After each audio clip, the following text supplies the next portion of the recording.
eu quero mostrar a quantidade de bases bíblicas que constroem os malucos que nos cercam. Porque o cara, para poder representar bem a Satanás nesse mundo, ele melhor o fará com boa base bíblica. Foi como ele se manifestou. Satanás fez. Né? É. Satanás, quando quis se apresentar e botou o seu tuxedo, o seu smoking, para ir para uma festa de gala, ele atacou de Salmo 91. Ele foi lá, atacou, né? de Salmo 91, no lugar mais elevado do lugar elevado, que era o santuário de Jerusalém. Ele atacou de 91. Essa foi a melhor ideia de Satanás, foi 91 na cabeça, Salmo 91. Atacou de 91 porque uma boa base bíblica é tudo que o diabo quer. E a Bíblia sem Jesus oferece base bíblica para o que você quiser. Para o que você quiser. Se você quiser criar uma sistemática para validar o incesto, você cria. Se você quiser desenvolver uma sistemática, uma teologia, um arranjo sistemático para validar a bigamia, a poligamia, o que você quiser, quantas gamias você queira, você o fará. Se você quiser trabalhar com as categorias que tornem absolutamente dado como natural e normal a escolha e a decisão deliberada do homossexualismo sem homossexualidade, só com a ideologia da escolha, você pode encontrar. Se sistematizar, se montar o seu corpo e apresentar aquilo como coerência bíblica para os outros. Você faz o que você quiser. É a mãe, a Bíblia, de todas as loucuras, de todas as apostasias. Pode ser a mãe também de todas as heresias. Pois é, de todas as apostasias, de todas as loucuras. Foi o que a gente viu a história inteira.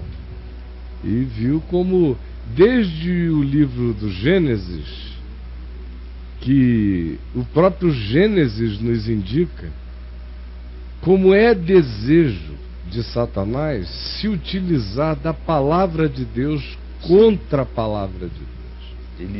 Ele fala assim, ele disse... Não foi assim que Deus disse. Não comereis de todas as árvores do jardim? Ele faz uma pergunta. Então, é parte da premissa do diálogo da intenção pervertedora satânica usar a palavra de Deus para corromper a consciência. Então, o cara chegar e dizer: eu adoto a Bíblia de cabo a rabo, não está me dizendo nada, porque a Bíblia de cabo a rabo é uma desgraça, de cabo a rabo. O que salva a Bíblia é Jesus. Do contrário, você é apenas um montador de Frankensteins arrancados da incubadora das Escrituras, conforme a intenção, o capricho, a deliberação, a pré-compreensão, a filosofia, o trauma ou a deliberação perversa de quem quer que, lendo, resolva sem ter Jesus como chave interpretativa, como pedra da esquina que estabelece o que é e o que não é, o que fica e o que já não fica.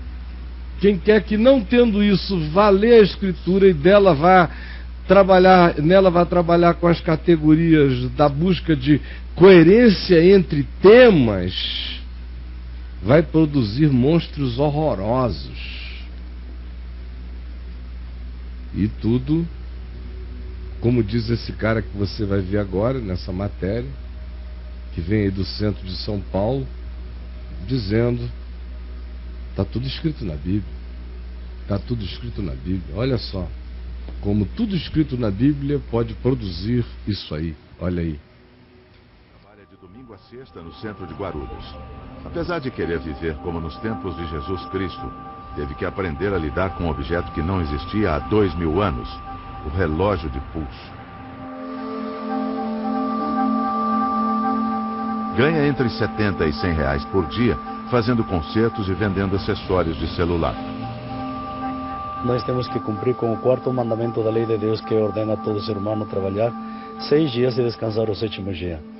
Então nós fazemos a missão de pregadores em todas as nações, mas não somos assalariados, não vivemos de dízimos, não vivemos de ofertas, nós vivemos de nosso próprio esforço, de nosso próprio sacrifício, de nosso próprio trabalho. E nós mesmos nos financiamos. Mas aos sábados, ele abandona a cidade e se dirige a um sítio bastante isolado, perto de Embu-Guaçu, município da Grande São Paulo. É lá que são realizados os rituais de sacrifício. Cordeiros e pombos são imolados em dias sagrados e em sábados de lua nova. Tudo em nome de Deus. Tem pessoas que falam que somos fanáticos, né? Então, mas se nós examinamos realmente conforme a palavra de Deus, não é que a pessoa seja fanática, senão que realmente queremos levar o cumprimento da palavra de Deus ao pé da letra. Mulheres e crianças de um lado, homens do outro.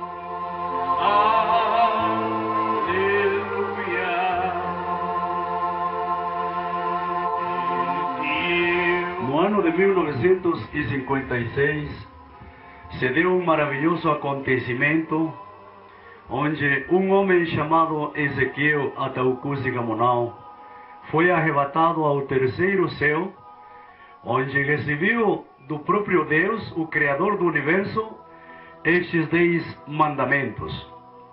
E recebeu a missão de profeta para que pregasse o arrependimento e a remissão dos pecados sobre os 4 cantos da terra e pregar o fim do mundo, com 7 anos de fome mundial.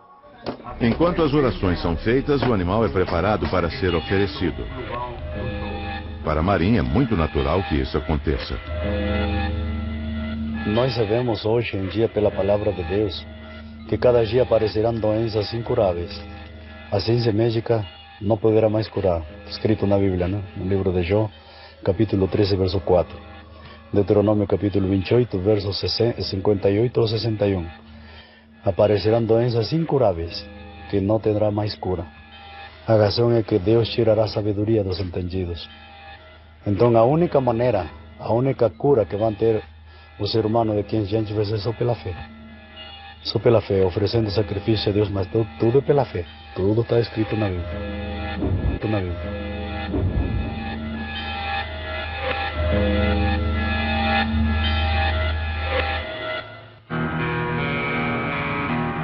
Em nossa sociedade, estamos acostumados a ver indivíduos que defendem suas ideias com ardor, mesmo que aos olhos dos outros elas pareçam absurdas. Você acredita que aquela sua ideia é a única ideia verdadeira, é a única ideia que funciona. Fanatismo ou extrema coerência? Sempre faz muito mal quem não duvida de si mesmo. Embu-Guaçu, São Paulo. Hoje é sábado e Antônio Marim e seus companheiros estão reunidos para uma cerimônia incomum num sítio em meio à floresta, nos arredores da Grande São Paulo. A oferenda para Deus, o sacrifício do animal, é feita de acordo com a leitura que eles fazem da Bíblia.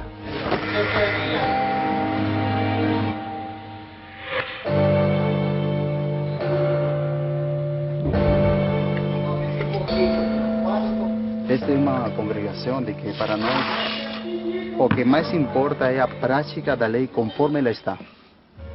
Não conforme se inventa ou se cria ou se pensa que deve ser, sino conforme está escrito. O sacerdote tem cuidado de não quebrar nenhum osso. E logo se retira todo o sangue que ele tem para servir a Deus. É a mesma forma, todo limpo. Não tem que ter nada de sujeira. Todo limpo. A carne é preparada para ser queimada em uma enorme fogueira.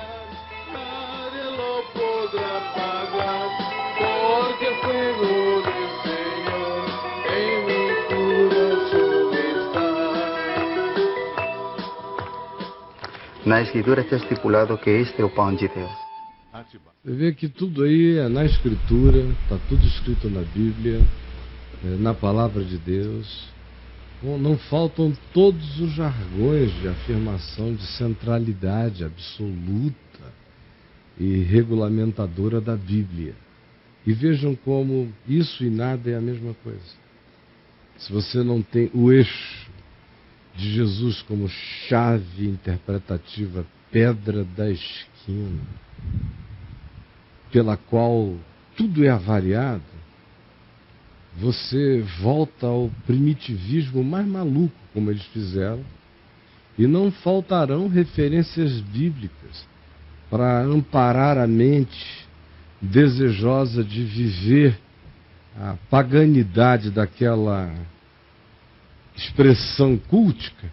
Não faltarão textos bíblicos a serem encadeados para levarem-no até aquela manifestação de crença, ou como ele virá a chamar de fé, tudo com base na Bíblia, e tudo longe do Evangelho, longe do Espírito de Cristo, do ensino do que Jesus veio fazer e falar, tudo longe da cruz, tudo voltando ao passado, à idade da pedra, em relação à revelação de Deus em Cristo. Tudo com base na Bíblia, muita base bíblica. E vivendo essa situação de gerar cristãos mais pagãos na mente atual como cristãos do que pagãos eram antes de se tornarem cristãos. Alguns eram muito menos pagãos antes de se tornarem cristãos. Mas o cristianismo está tão absolutamente tomado de Bíblia contra a palavra, de Escritura contra Cristo, de texto contra o Espírito, contra o Evangelho, que a pessoa entra no cristianismo para se tornar pagã em nome do Deus de Jesus, para daí em diante resistir ao Evangelho. Veja que viagem de Satanás. Para daí em diante o cara resistir ao Evangelho. É como a serpente de Moisés, erguida no deserto, que foi erguida a primeira vez por causa da desobediência do povo. E por causa disso a praga graçou no meio de Israel. E eles estavam morrendo, e Moisés em desespero pediu misericórdia a Deus, e o Senhor disse: faze uma serpente de bronze e a ergue sobre uma haste, e todo aquele que olhar para ela será curado das mordeduras das serpentes. E Moisés fez isso, e todo aquele que morrendo olhava para a serpente de bronze, que se tornou absorvedora da peste de todos, do pecado de todos, eles eram salvos. E Jesus, conversando com Nicodemos, ao final da conversa, disse: olha aqui, Nicodemos, João 3, assim como Moisés ergueu a serpente de bronze no deserto, assim importa que o Filho do Homem seja levantado, para que todo aquele que nele crê não pereça, mas tenha vida eterna. Só que, semelhantemente ao que aconteceu com a serpente de bronze no deserto, a mesma coisa veio acontecer com a mensagem de Jesus. A serpente de bronze no deserto, depois de algum tempo, passou a ser adorada como objeto de culto, como a serpente de bronze que curava. Começou-se o culto à serpente de bronze. E o que tinha sido o recurso de um momento se transformou numa sistematização religiosa de crença e de culto. Se transformou em idolatria. E aí Moisés teve que destruir a serpente de bronze e fazer o povo beber as consequências amargosas da sua idolatria, mostrando como o que chega para a salvação pode se transformar em desgraça se eu mudar o meu olhar de interpretação, a minha interpretação em relação àquela coisa. Como é o meu olhar que altera, que projeta nela a verdade do que Deus diz que ela simboliza. E se mudar em mim o conceito, ela se transforma naquilo que o meu olhar determine, para maldição, para perdição, para idolatria agora. A mesma coisa foi com Jesus. Jesus se transformou, a cruz de Jesus se transformou em crucificação. O que Jesus fez na cruz, que é historicamente apenas a representação do que ele, o Cordeiro Eterno de Deus, já fez antes da fundação do mundo, foi transformado apenas num cenário de uma coreografia de morte e de dor e de suplício. A mensagem toda foi transformada num argumento de natureza judicial e forense, e que fica só aí, do tipo, ó, você devia, mas quem ia te acusar resolveu pagar por ti, pago está. E ele morreu por ti. Aí fica sempre aquela troquinha de, ele morreu por mim. Parece que foi só aquela substituição representada pelo martírio do Marte na cruz em meu lugar. Quando na realidade aquilo ali é o café pequeno do café pequeno. Porque a cobertura é de natureza indescritível e infinita no seu significado. É praticamente incomunicável o significado total do Evangelho. E tudo foi ficando tão reduzido ao ponto de que depois de um tempo o poder de Jesus ficou reduzido a um crucifixo, o poder do Espírito Santo a uma água benta, a uma rosa ungida, água fluidificada, a um contrato de indulgência com a igreja, ao dízimo, à oferta, à frequência novena, à campanha, ao que se faz como piedade explícita em nome da divindade, reduzindo, foi virando cada vez mais serpente de bronze. Foi virando cada vez mais objeto de culto. E aí o que acontece é que tudo isso faz com que o indivíduo fique totalmente sem Deus na existência, mas como ele está carregado de bases bíblicas, ele fica desgraçadamente arrogante contra o próximo, sem Deus nenhum na vida dele. E aí, o trono de Satanás está estabelecido, em nome do cristianismo, em nome de Jesus. E qualquer satanismo que se faça, Satanás agradece, porque é uma distração para esses crentes aqui brigarem contra o satanismo lá e não verem o satanismo que foi dado para eles viverem aqui. Um satanismo praticado em nome de Jesus. Um satanismo que não tem medo de crucificação, só não tem consciência da cruz. Um satanismo que não tem medo do nome de Jesus, desde que ele não tenha o caráter de Cristo, segundo o Evangelho. Um satanismo que canta hinos de exaltação do nome de Deus, desde que os que cantam continuem vivendo na hipocrisia de não o exaltar. Esse é o maior de todos os satanismos. O satanismo que persegue o satanismo para continuar escondido atrás das batinas sagradas da divindade batizada pelo nome de Jesus, chamada de cristianismo.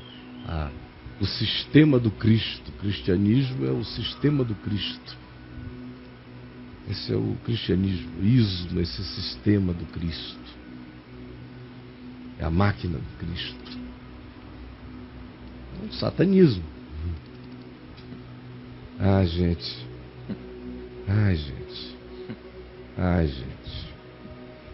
Jesus, por favor, abre o nosso entendimento.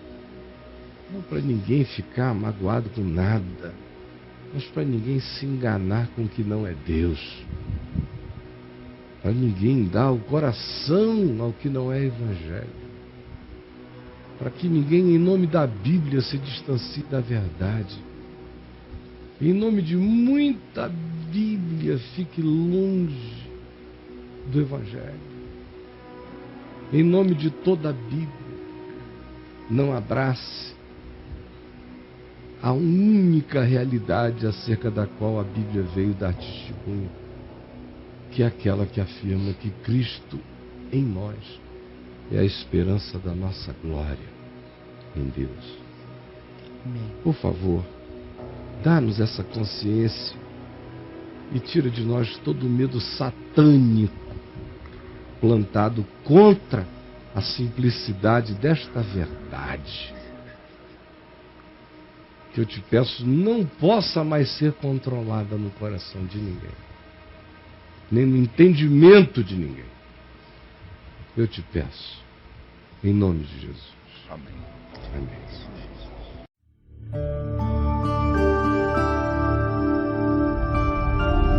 VNV TV, o canal é você.